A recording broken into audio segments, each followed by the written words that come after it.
आचार्य श्याम जी, मैं चाहता हूँ कि हमारी चैनल में आपका श्री गणेश करें हम लोग। आपने शुरुआत कब से की है ये बताइए पहले आप। देखिए, मैं एक गांव का रहने वाला व्यक्ति हूँ। झांसी जनपद में मौठ तहसील के अंदर एक अमरोह गांव है। मैंने बचपन में मेरे घर में गाय थी। हम पढ़ाई लिखाई करके हम आरएसएस के प्रचारक हो गए और 1994 में मैं आरएसएस के प्रचारक से वापस लौटा। 1987 से 1994 तक मैं संघ का प्रचारक रहा हूँ।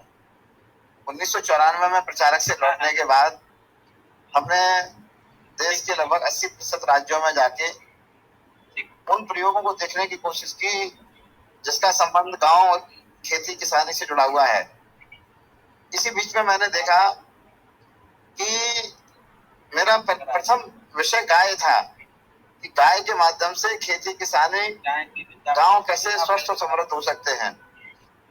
और उसी में जो हमने देश भर को जो घूमा देखा तो मुझे ध्यान में आ गया है कि गाय बैल का मुख्य उत्पाद गौमूत्र और गोबर है।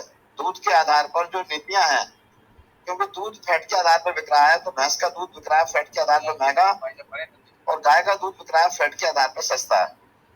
और जितना भी मेल है, नर गौवंश है, वो उसका दूध से कोई संबंध ही नहीं है। तो हमने ये देखा कि गौवंश की संख्या निरंतर घट रही है और देश की आबादी बढ़ रही है। आज यदि हम इस परिप्रेक्ष्य में आज देखना चाहें तो देश की आबादी 145 करोड़ है और गौवंश की संख्या, आज देसी गौवंश की संख्या लगभग 8 करोड़ है। 1947 में जब देश स्वतंत्र हुआ उस समय देश की आबादी 39 करोड़ थी और गौवंश की संख्या 32 करोड़ थी। और आज का जो रेशियो है, आबादी 145 करोड़ हो गई और गौवंश की संख्या घट के आज 8 करोड़ बची है। उत्तर प्रदेश में यदि देखा जाए तो उत्तर प्रदेश में 25 करोड़ आबादी है और 5 करोड़ के परिवार हैं, जिसमें 2 करोड़ 78 लाख किसान परिवार हैं और 2 करोड़ 78 लाख किसान परिवार में गौवंश की संख्या मात्र 2 करोड़ है। यानी हर किसान यदि एक गाय पालना चाहें तो अभी हमें उत्तर प्रदेश में 78 लाख गौवंश की और हमें आवश्यकता पड़ेगी। तो हम लोगों ने गाय, मूत्र, गोबर, बायोगैस, जैविक खेती, प्राकृतिक खेती, पंचगव्य उत्पाद, इन सारे विषयों का अध्ययन करते करते हमने जो देखा कि आने वाले समय में यदि कोई समाधान है तो भारत, जो विकसित भारत 2047 में जब बनेगा तो उसका मूल आधार बनेगा गाय, गांव, किसान और खेती। मेरा कहने का मतलब है कि गाय, गांव, किसान, खेती के आधार पर भारत सोने का शेर बनेगा, समृद्ध राष्ट्र बनेगा, विकसित भारत बनेगा, जहां पर गरीबी, बीमारी, बेरोजगारी जो जिस तेजी के साथ इसका ग्राफ बढ़ रहा था, इसको कम करने का उपाय है गाय, गांव, किसान और खेती। और वो है हर किसान के पास कम से कम 1-2 गाय और किसान खेत पर मेड़, मेड़ पर पेड़, 30-30 पर फलदार पेड़, गाय खेत पर, गाय का मतलब गाय बैल, गौमूत्र का कलेक्शन, गोबर का संयंत्र, गौ आधारित प्राकृतिक खेती, खेती आधारित कुटीर उद्योग, वर्ष भर हरा चारे का उत्पादन, पंचगव्य उत्पाद, बैल ऊर्जा का तकनीकी विकास, मधुमक्खी पालन और कृषि उत्पादों का प्रसंस्करण, पैकेजिंग और देसी बीजों का संरक्षण, ग्राम बीज बैंक की स्थापना। ये मेरे 10 बिंदु हैं। 10 बिंदुओं के आधार पर जो हमारा जो आधार है वो किसान है और गाय।